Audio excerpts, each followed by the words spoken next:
Well, hello and welcome again to It's Your Own Time You're Wasting. Terry and Olly Talk Teaching, in which myself, Terry Wood, here in London, and my good friend Olly Furnival over in Japan talk all about teaching and all the issues surrounding it in an ongoing series. And we'll say this now, we'll say it again at the end of the session. If you like our content, please uh, click the like button, subscribe, send us emails. We'll let you know the email at the end of the clip again, but it's Terry and Olly Talk teaching at gmail.com. We'd be delighted to hear from you. Any ideas you've got, things you'd like us to talk about, whatever. We'll take whatever you send our way. Now, I think Certainly. today, Olly, we're going to do a kind of second in our series of top threes, teaching top Yes. threes. And the way this works is we each have three different focuses, and each of us takes it in turns to go through the three things we've chosen in each of those three focuses. So it's very much about the threes. Now, you're going to kick us off, I think. What's your first you've got for us? Yeah. Thanks, Terry. Yes, I will do. I'm first going to do top three ideas in using students for starter activities in a classroom. Oh, yeah, should have stopped you. Yeah, before you do that, obviously at some stage, we'll definitely have a session about starters and how Yeah. important they are and Yeah, why they're such a definitely. big thing in education in retrieving information and so on. So we'll have a whole session on that. But yeah, great to give us just a taste of that now. So off you go. Yeah, I agree. We will certainly do that. Yeah, the first one I was thinking, the reason I'm thinking about this recently is I've just been giving advice to a couple of teachers in my school at the moment about doing this, about Yeah, the start of lessons and how important it is. So I really think it's important to include students as much as we can in starters. So the first one I would advocate is to use the starter as a time to go over homework. And I don't mean by that just sit there and you read out the answers yeah, and they tick each other's work. Now, that can be done as a nice peer assessment. I'm more thinking of about setting a homework where the starter is the homework for the student. So perhaps it could be, and actually it works better if it's with a student in pairs or groups because that puts pressure on each student to join in. yeah. If it's singular, they might just duck their heads and hope that the teacher doesn't ask them to answer.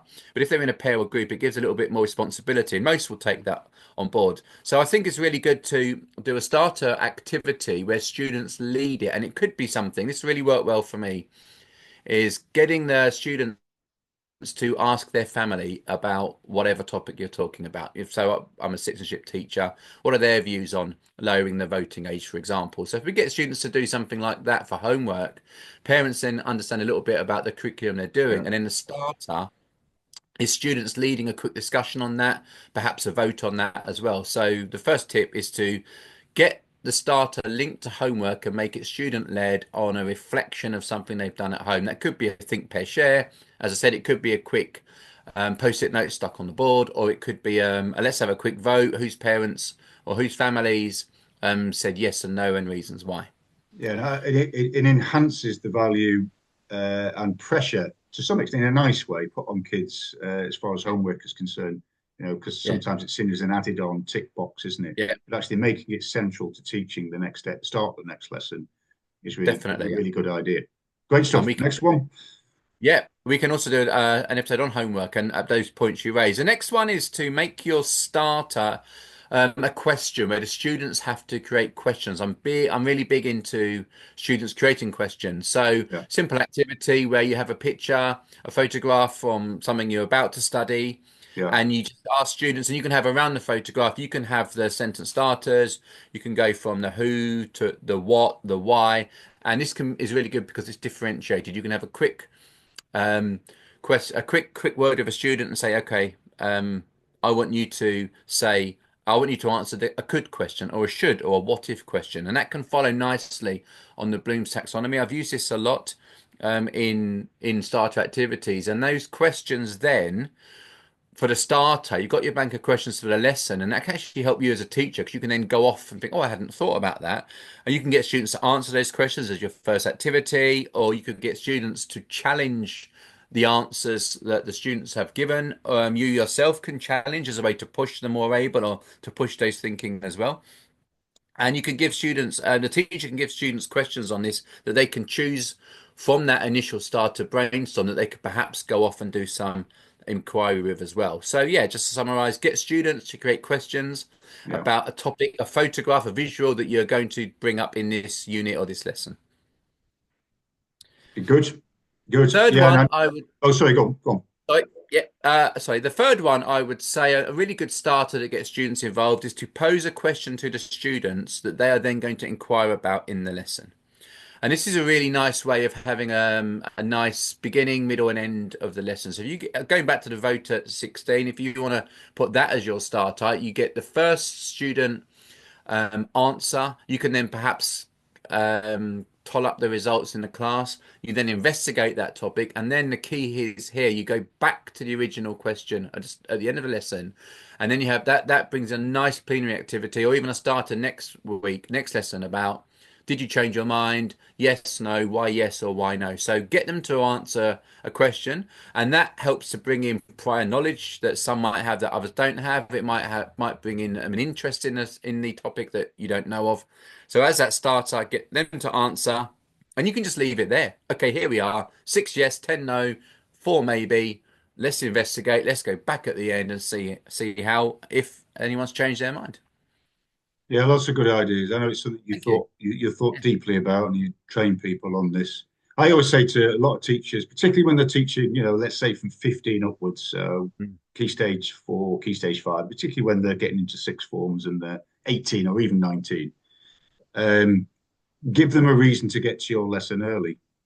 Yep. Particularly, if you've got primary school children in front of you, they're going to be there and they're going to do your starter. They're going to do your do now, of course.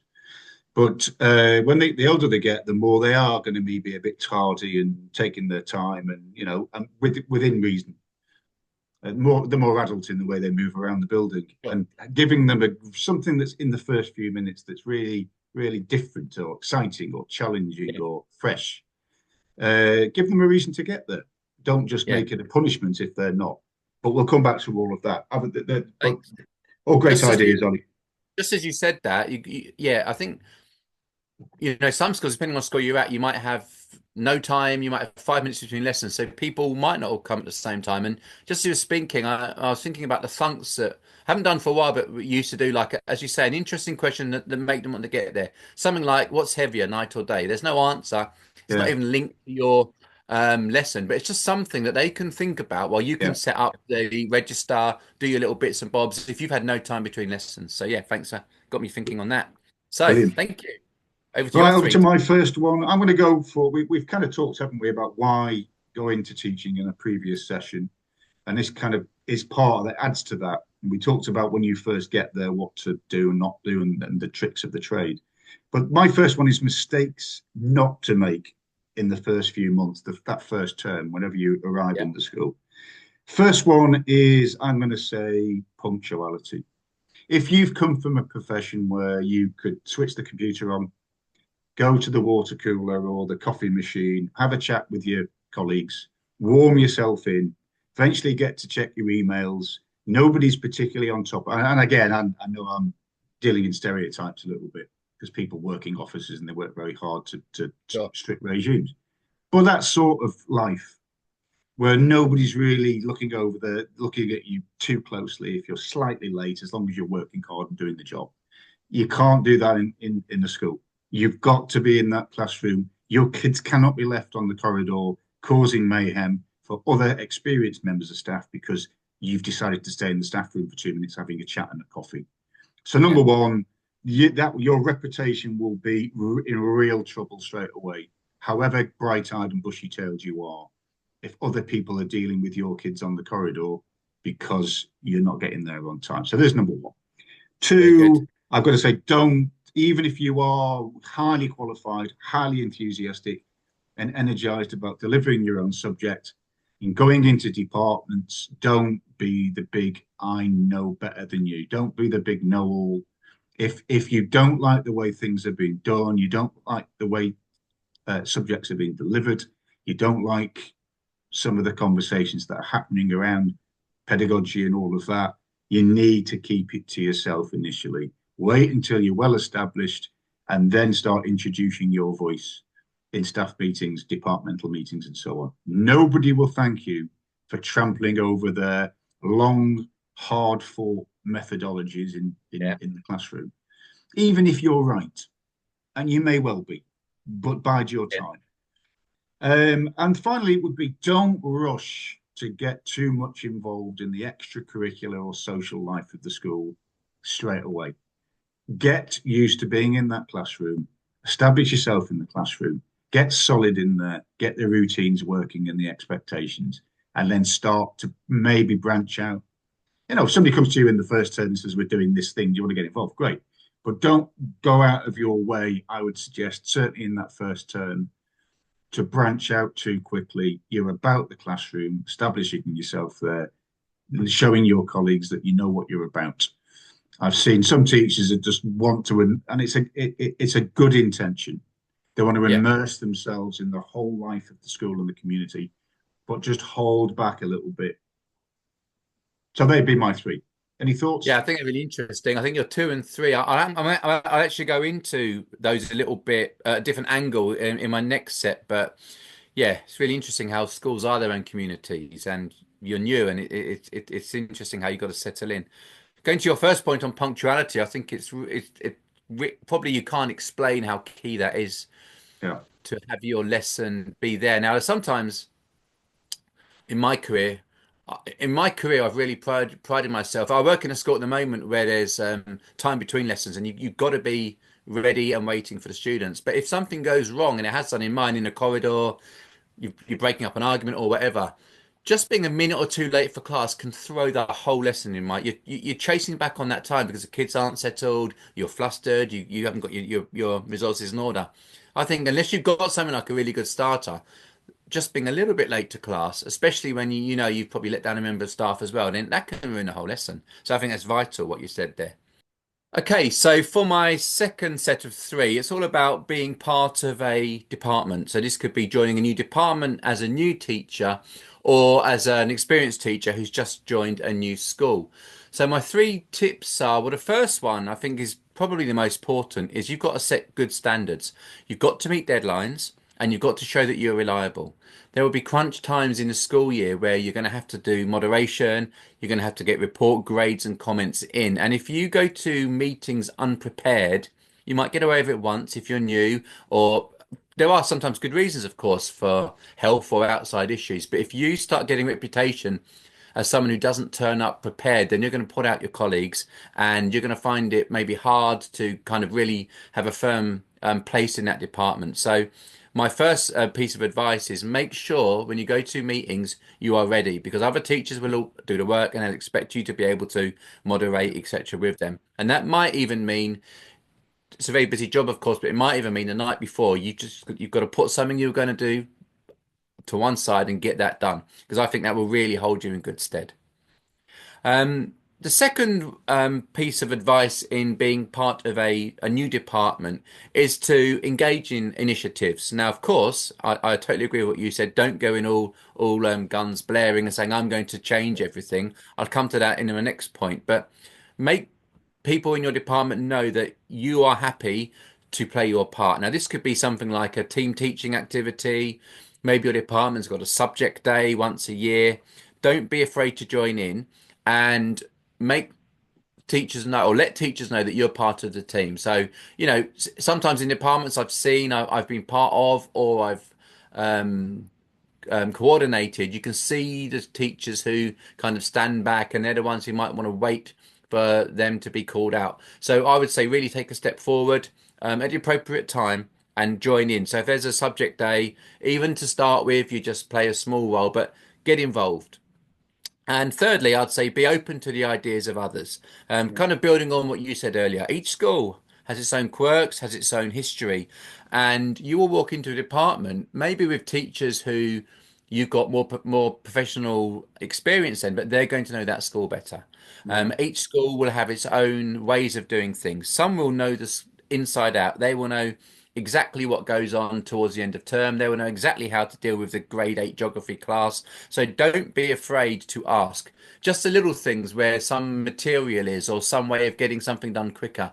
When you're joining a new department, have a look, see who knows what, and use them because 9 times out of 10 they'll be only happy to help. But really, as I said, it's a big new department, it's a new school, it's a new community. So be open to new ideas, even if you might think yours are better. Wait.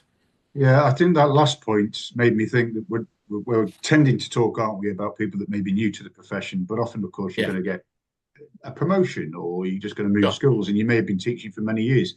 That adjustment can be even harder, can't it? Because you It come in is. with a set of cast iron or very strong ideas and methods, and then you find that they're not acceptable or seen as beneficial in the school you're going to. That can be quite, I mean, I think we've all been, certainly, I think we've both been through that. I Yeah. know I did. And it can be really quite tricky to negotiate that. So that's an interesting one. We can It come was back to. I when Yeah, I went when I first moved from Japan back to England in the IB, I went to a school where the department was a mixture of experiences as most are, and I was in the IB world. I was there to lead the IB and be part of this humanities department. But yeah, as you said, it was quite strange and difficult. Where you think, well, I've been doing that for 7, 8 years in my last school. It's worked brilliantly.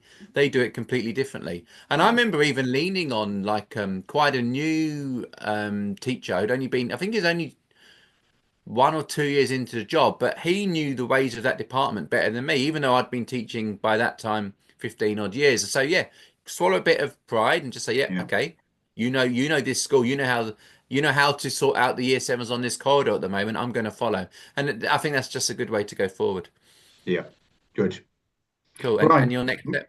Yeah, my second one is things that, well, let me set this one up. You may, if you are new to the profession, you're going to go into this strange place called the classroom.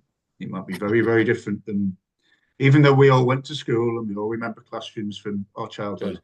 being in charge of one is a very, very different thing.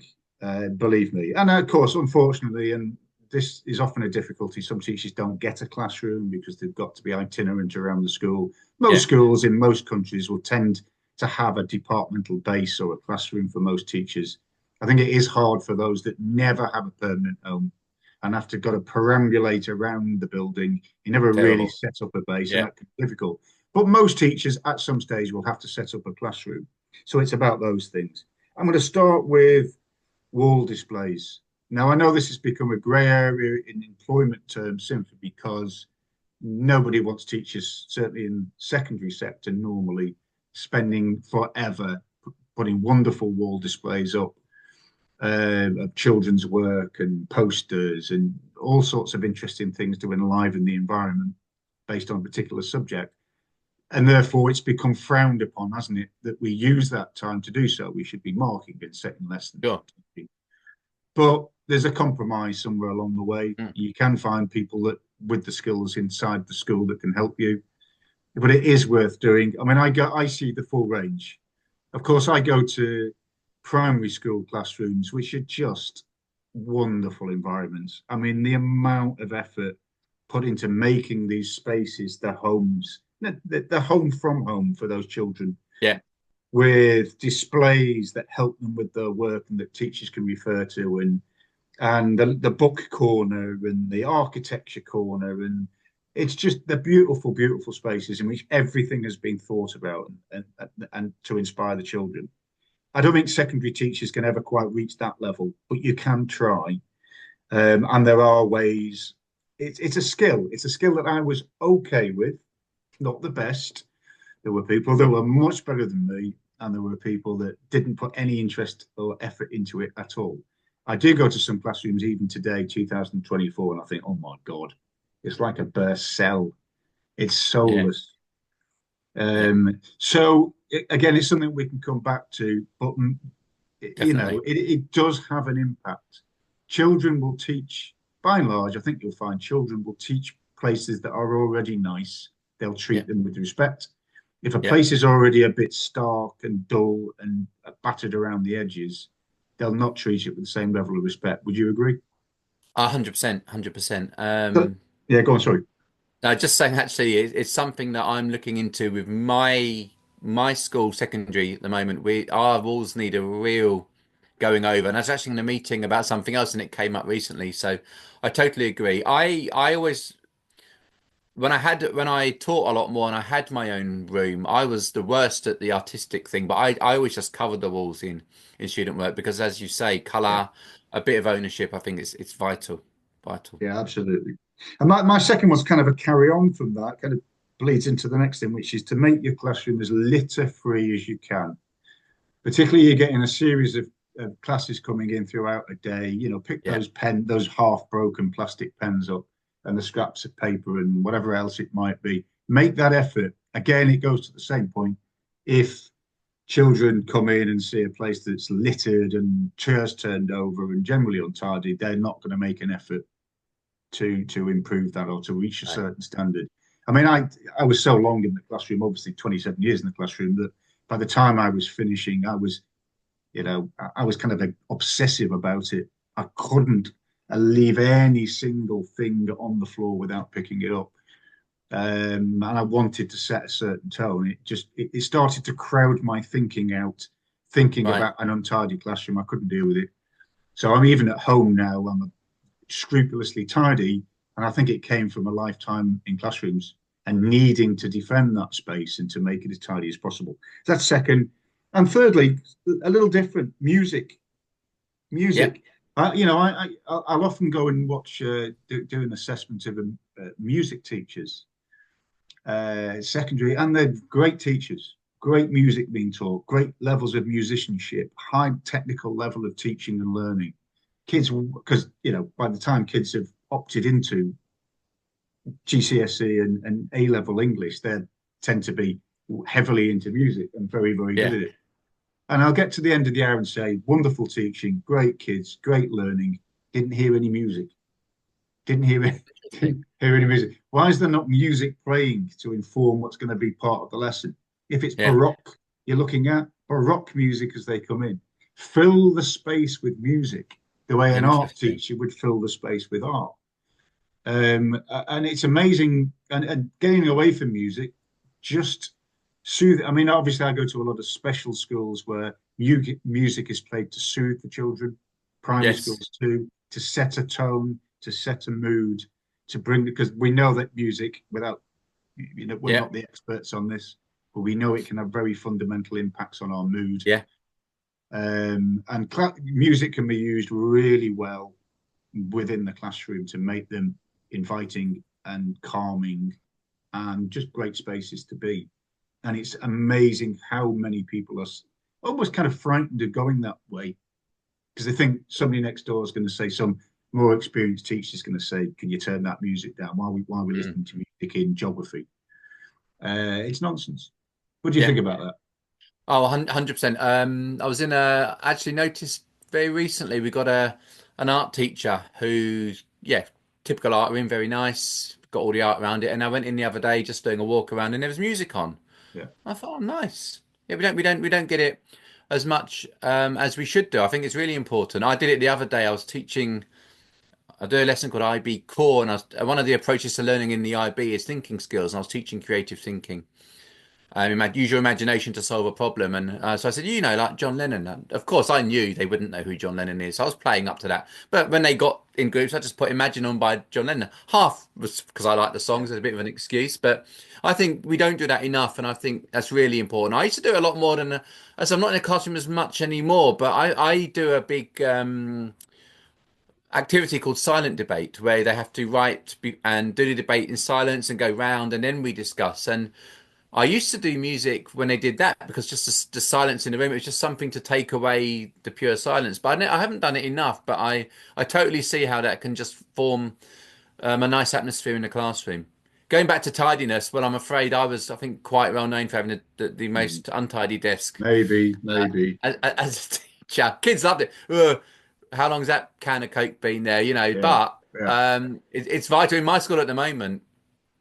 Being in Japan, we every once a week the kids have to clean. It's part of their service activity. They have to clean the This is classrooms. why they But go up to clean up the football stadiums at the World yeah, Cup, isn't it? Because they're that's they're kind right. of trained to do it. It's great. That's right. All We have for it. some students outside. They sweep the leaves, etc. But they're not. Don't get me wrong. They're not totally 100%. 100%. I'll find No. If I find the odd pet bottle on the floor, I'll make a big meal. And I was doing an observation recently, and I observed a teacher who came because she was having classroom management issues. And one of the things I said was that there was an empty lunchbox on the table. There was paper by the bin. Get the room looking nice. I think Yeah. that's really important. As you say, students are going to respect that. So yeah, totally agree with everything you say. And I'm going to maybe take that music thing to my stuff because apart from the art, very rarely hear it in secondary in my school. Mhm. Okay. And your third? My Yeah, my third is three ways to get your department profile raised around the school. Now, this can be important if you're coming up to GCSE, A level, IB diploma program subject choices as well. But I think one way to get your subject is kind of similar to what you've said about classrooms, which showcase achievements and impact of your subject around the school. So first of all, that could be display work in the classroom, but also in corridors, or you can grab places. I'll never forget the first time I was teaching. Our head of history used to put on. I used to cut up newspapers and put history on the telly this week and circle it outside the classroom. So he Yeah. told me to do the Yeah. same, and I did Mhm. that. And I thought it was really nice just for teachers, Yeah. just for students, sorry, to see how that can be done. I think showcasing your achievements can be done within the department, just as we've said, little thank you cards to students, emails home, but also, and you don't want to be the only one to do this, but maybe make it a year thing for assemblies about we do something in my school. In the IB, there's a learner profile. There's 10 attributes where you should be a learner, and we get to nominate. We get all departments are allowed to nominate. And let's say you want to nominate for someone who's been caring or an inquirer or balanced or open-minded. You link that to the subject. So we read out student A, you've been open-minded in this subject. And just saying that in the assembly kind of gets everyone to know what's going on in your subject as well. So that'd be the first thing would be to showcase achievement and the impact the subject has around the school. I think number two would be for your department to get involved in events and activities. So we've both worked in schools where you have end of year, end of term focus days, and there might be a theme, and try to get your department involved in that, even if it's not the lead, but just try to get a link between your department and that focus so kids can start to see how your department can have an impact outside of the classroom as well. So it might be, I mean, we're humanities teachers, but it might be getting an MUN event, which is nice. But at the moment, I put this to my teachers a year or so ago, and the best department to get that done has been a maths team. So now, at the end of the school year, after all the academics are finished, we have a maths day, and it's really great. It's student led, and it is really nice that the maths team are getting involved in something that perhaps in a school we might think, well, normally, yeah, it's easier to do a humanities type or a language type day. Um, Third would be to get your department to try to do some interdisciplinary collaboration. Teachers, whether it's a chat in the staff room, whether it's more formal under a curriculum coordinator, but try to get your teachers to collaborate and let the students know. So an easy one we do in my school is civil rights, which obviously it's an INS subject. However, the English team have got involved with civil rights, and so have the art team. So at one stage in the year, one unit, we have three departments doing it in a year group. And obviously, the aim is to get students to try to sew together the link between the subjects. So I think doing interdisciplinary like that is really important. And just try to use your imagination. I was a citizenship teacher when I first taught, so I used to collaborate with the maths team when we came to general elections. So Yeah. I do try to get citizenship into maths to try to work out, a link between those subjects. And I think this allows students to see your subject in the bigger picture. Now, in at the moment, I'm in the IB, and we have to do that. You have to, in once a year, you have to. It's called an IDU, an interdisciplinary unit. But even if you're not in that, just find out who's doing what, some horizontal planning, and it can really allow the kids to join the dots because often they won't. So it's really good to see, oh, we're doing this in English. Actually, that works in geography. That can work in PE as well. So they're my three for getting your Yeah. subject and department raised in the school. Yeah. Plus, at the same time, it just builds relationships between other departments and other Yeah, teachers. that's Which is true. can the lack of those relationships can be a problem, can't it? Yeah, Occasionally. Yeah. can. All very sound ideas. Yeah. My Thank final three. Yeah. Well, we kind of talked about this before, didn't we? In a previous session, we talked about why be a teacher and the things you're going you. to hear from others. So I thought I'd extend that These are the jibes you will have to put up with from the outside world if you decide at any stage in life to become a teacher. First one I Yeah. think we've dealt with, so I'll skim through it. But it's that, oh, well, holidays. You're going to get all of Yeah. those holidays. I remember somebody said, do teachers get paid all year when they have all that time off? Yes, it's a profession. They get paid all year. Yeah. And, those people that still trot out that nonsense, if they Sure. saw the young teachers that I support up till 11 o'clock every night, Yeah. four, 4 nights, 5 nights a week, getting 3 or 4 hours of sleep in preparing lessons and marking to then prepare and mark and prepare and mark and prepare and mark onwards forever. Um, they maybe change their tune, but there Yeah. you go. Secondly, yeah, that you will hit these. The last two are kind of interlinked. You'll hear this. Well, teachers have no common sense. They have no common sense. They're great at their subject. They're great with kids. Blah blah blah. No common sense. Well, I just wrote down a list. The average teacher today, primary and secondary, is a teacher, an educator, of course. They've got a high level of people skills. They've got to know about childcare, social work. They've got to be an examinations officer. They've got to plan trips. They've got to know about health and safety. They've got to know about child safeguarding and the risks in child's lives and how to spot those things and how to deal with them. I could go on forever. Yeah. The job has continued to grow beyond just being a person in the classroom talking about history and Yeah. getting kids to copy out of books. So if you haven't got common sense in doing all of those jobs, then I don't know when you're going to get it. No. So, people are going to have to be resilient and just, take that nonsense as it comes. And then, yeah, so finally, phrase that's been trotted around, forever is those that can't do teach. Yeah. This idea that, oh, well, you go into teaching because you're not very good at anything else. Wow. Okay. What a way to talk to our educators, Yeah. It's whatever ridiculous. sector they're in, as if education is not a very, a fundamentally important part of society and life. So, and I developed over the years a kind of, because I knew that was wrong, Yeah. but I also developed down the years and so what? Yeah. And so what? What if all these people are good at is teaching? If they become really highly skilled at one particular thing that others find difficult Mm. to be highly skilled at, then that's a great contribution to society, isn't it? Yeah. It's like the idea of saying to Premiership footballers, well, all they can do is play football. Yeah. It's a ridiculous thing to say, and you don't really hear it a lot beyond hearing it for teachers. It's just something that's always been kind of thrown against us down the years. Yeah. So they all kind of come together, don't they? And you will hear these things, and Yeah. you're just gonna have to get used to them and laugh them off. And if you want to Well, argue them, argue them. But the best thing to do is just nod and smile, yeah. nod and smile. Get the next pint in. Forget about it. Well, I think I wish I could do that, but I normally bite back.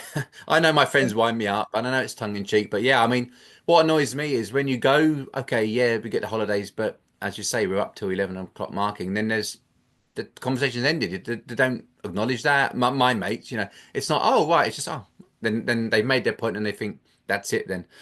There's just moving on to your third point. I don't get where that comes from. I don't get, as you say, why. What's wrong if you are a good teacher, if that's all you can do? Why is teaching looked down upon? Is it to be blamed for all the social ills? I don't know. I I don't think know, but I I think don't. No. fundamentally, I think it comes from the public school sector, the kind of the Oxbridge sector, and all those people that were educated at a very high level in that sector. Obviously, most of them go on, many of them go on to earn huge amounts of money in financial Yeah. industry and business and enterprise and science and Yeah. so on, engineering, all of those things, of course. But those that don't get into those sectors tend to kind of traditionally back in the day to fall back on teaching, to go back into Right. the public school system, or to stay in Yeah. university, do a PhD, and become a lecturer. And it was Yeah. seen as a kind of safe route for Right. for those in the public school environment who didn't quite meet the standards that were set in that environment. Interesting. I think that And it's I come down. wonder, I think it's come down from that more hmm, than anything else. and I wonder if I'm like 49 now, and my school friends, we all went to secondary in the 80s, and yeah, a lot of the time we would get books to read. So my friends would throw that at me. But I wonder if the younger generations, whether this will die out, because when they've seen the fantastic things teachers do, whether or not they'll use their experiences of perhaps more interactive learning, and hopefully it will die out. But I don't know. So that's the thing that really gets me, like the bugbear. You know, as you said, you gave a great list in your first point, but just commanding 30 children, some who don't want to be there, some who don't get on, some who are brilliant, some who aren't. You know, that's not easy. I mean, I'd like to see. I mean, as I say to my friends, and when we have these debates, most people that you line manage at work want to be there. They're getting paid. They're going to turn up in time. They've got a reason. It's not like that in a school environment always. So yeah, come and have a go. Come and have a Yeah, go yeah. if you I think you would can. take them to some of the special schools I go to, or the Yeah, pupil referral units, the alternative provision schools in that I yeah, go in London and South East. They would change their mind very quickly. I say, "Do you fancy doing yeah. that?" I couldn't do that. I couldn't do that. There's no way I could do that. I My couldn't. God, that's. I never realised you get a lot of that. So Yeah. just be resilient, and if in doubt, Yep. if it, you can't convince people, nod and smile. That's all you can do. Nod and smile. Yeah. Right, okay, mate. Great list. We'll Okay. we'll, Thank you very we'll keep much. going, and we'll meet again Enjoyed very that. soon. We'll work out what Will we're going to do. talk about next in this rambling series of recollections and Yeah. supposed wisdom that we're trying to trot out. So, anybody out there that really enjoys what we're doing, values what we're doing, hit the subscribe button, please. Send us an email. Ask us The anything. course is Terry and Olly talkteaching@gmail.com with your questions, your ideas, if you're unhappy about what we've been saying, you don't agree with it, let us know. We're quite happy to deal with that. Share our Yeah. info, share our content. We're quite happy for you to do that. We're not hiding anything here. It's for No, whoever wants to see it and whoever gets benefit from it. Okay, Ollie. definitely. Well, lovely to see Okay. you again. Keep at Yeah. it, Great. and Thank you, we mate. shall speak again very soon. Yeah. See you Cheers, mate. later. Bye. See you now. Bye Cheers. bye. Bye.